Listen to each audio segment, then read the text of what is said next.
public land deer. Got them this morning. I was hunting in between.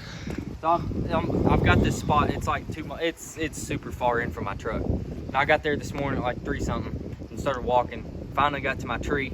Same tree I've been hunting in for like last 4 weeks in a row. It's right over a scrape on an oak flat. So you have a bedding area here, and they both kind of come up. They're on the hillsides. And there's a flat right in the middle of it with all kinds of acorns on it. There's a scrape right here. I came in from this way with the southeast wind blowing here. I had set up right here, watching this acorn flat with this scrape kind of over here to my side. And as soon as I got set up, I knew there was deer bedded within probably 100 yards of me, or at least bucks. I knew that's how it always is in there. I've been seeing a lot of small ones.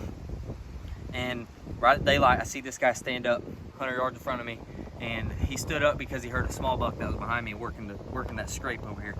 And he didn't like that, so he stood up, he walked over to another licking branch, started doing a scrape, whatever, and then he just beeline right towards that deer that was over here by my scrape, and I got a 15-yard quartering 2 shot, just smoked him. Ran 150 yards, ran right back to the bedding area.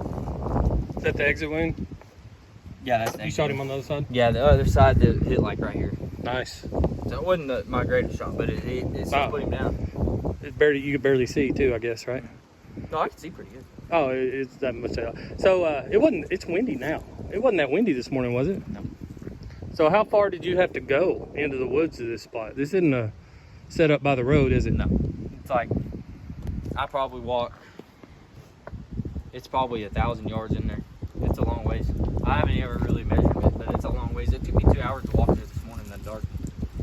It's a long ways, and it took even longer to get this thing out of here. But it was worth it. I've had him on camera a couple of times on the scrape. I had another one, this deer I think is about 2.5. He's not a mature buck.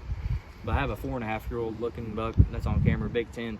I would like to got him, but I couldn't pass this up. This I don't blame you. Public land deer, and that I found, especially first public land buck with a bow, hanging hunt in the early morning. And high pressure area too. Oh, there's like 8 trucks parked. You want to say where it was? No. You don't want to say? It's not. It's a big area. Nobody's going to know where you're hunting. Oh, I'm not telling them right where. No, I'm just saying where. What the? Oh, it was Weddington. Yeah. Weddington Wildlife Management Area in Northwest Arkansas? Yep. Okay. Yeah, but I've been up there before, and I know how far in there it is. It's a long way up in there. There's nobody that hunts up that far in there. I'm sure there has been. Well, there had been lately. I've never seen anybody back there. Yeah. But I walked in this morning. I won't say where I walked in at, but I walked in there, and apparently somebody last night had shot a deer kind of close to the road where I was at, because as soon as I got out of my truck, there's a blood trail, and that's followed that blood trail goes on my way to walking to where I was going to hunt, and there's gut pile laying down there. Somebody had killed them, a small buck. That's that community area where everybody hunts. Yeah. Somebody had killed one last night, I guess, in there, and then well, that's a great deer. Literally right at, the moon was full. I didn't even hardly need a headlamp to see to walk in there this morning. I know you've been wanting one of those big ones you've had on camera in there for a while, but there's some mornings you hadn't even gotten up because you're just like, oh, the wind's wrong. I'm not gonna go in there and mess it up. And you let the area rest. Well, I think you did everything right. When I saw that southeast wind after literally an entire week of cold rain, and it was cold yesterday and it was cold this morning, I knew he would be on his feet, especially with the full moon. He was literally up right at daylight. Like, as soon as it got daylight, he worked his way to that scrape. I think it's pretty cool you saw him get out of his bed because you knew where he was, and you saw him I didn't exactly see it, but I knew where he was because I could hear him in the like rustling around the leaves in that same area in the dark. He was just, I think he might have stood up at dark and then bedded back down, or he might have came in there and bedded down while I was there. But I heard a deer walking over in that area, and then it stopped for like 30 minutes, and then when it got daylight is whenever he came out of nowhere. Like, he literally just appeared out of a brush pile. Yeah. So I would assume he was bedded down there. Probably. Well, that's cool, man, especially since it's your first wildlife management area public deer. Bow kill. With a bow. Hanging hunt. The biggest one you've killed with a bow. Yep. It might be, I don't know if he's bigger than your 12 point or not. No. But he's a great deer, and it was a great hunt, and you put a lot of work in over there. Now you've tagged out on bucks. What are you gonna do? I'll shoot a doe or two. You wanna get in the boat and go fishing now? I'll probably go film people. I'm gonna go shoot a doe or two. I bet we can catch some good bass out there. I don't really care. I want to go shoot more deer. I can't shoot no more bucks. I might just go to Oklahoma. Shoot bucks over there. You can now stay licensed tags. Missouri. Bunch of woods up there. Yeah. But I am gonna shoot a doe or two. I want this to be a year where I shoot all my deer with a bow, because both of my bucks I've killed this year have been with a bow.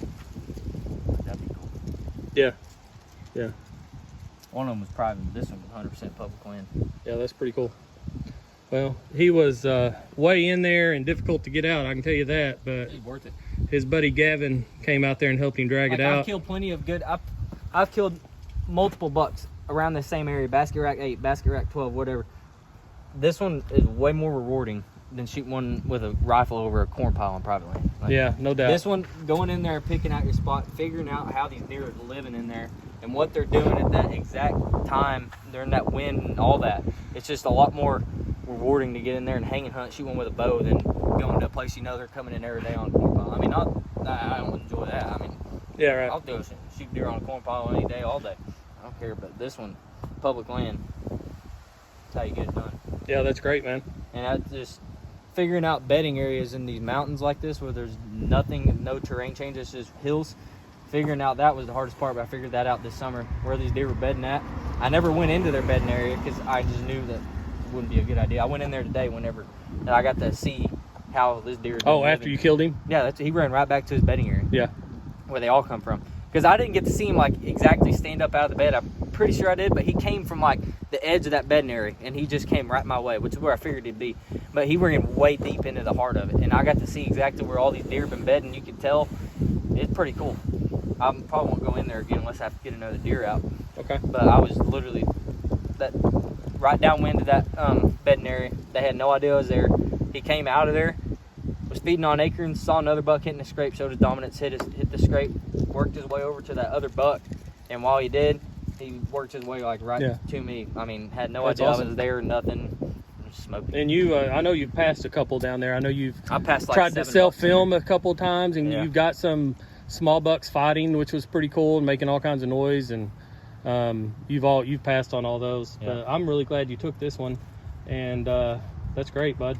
Do you want to talk about your equipment or anything? I mean, I was just using basic muddy sticks. I like the muddy sticks more than any other ones. I've used other ones, tried them out, whatever. I like my muddies because they're faster than anything else. And my thing is I want to be on that tree as fast as I can. I don't care if I can make anything quiet, it seems like. But I like those muddy sticks because it's just that rope cam. Super quick. And I got a Millennium M7 microlight stand. All right, let's go look at that because they probably saw that game winner in there. I know you didn't use that. No, that's just in there.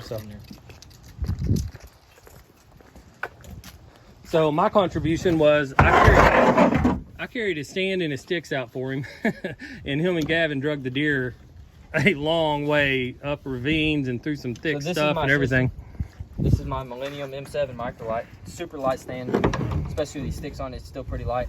These are the Muddy Pro climbing sticks, 2-step rope cam system. I have a sling on the very last one, on the very bottom one.